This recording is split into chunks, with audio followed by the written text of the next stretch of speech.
Сүйіспеншілік туған жерді сүюден басталады. Екінші тапсырма. Шықшы тауға, қарашы кең далаңа. Мәз боласың, ұқсайсың жас балаға. Ол шетімен бұл шетіне жүгірсең, шаршайсың ба? Құмарың бір қанама?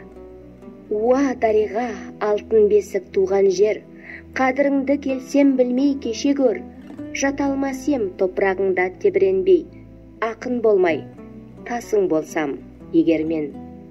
Неткен байтақ, неткен ұлы жер едің, нендей күйге жүрегімді бөледің.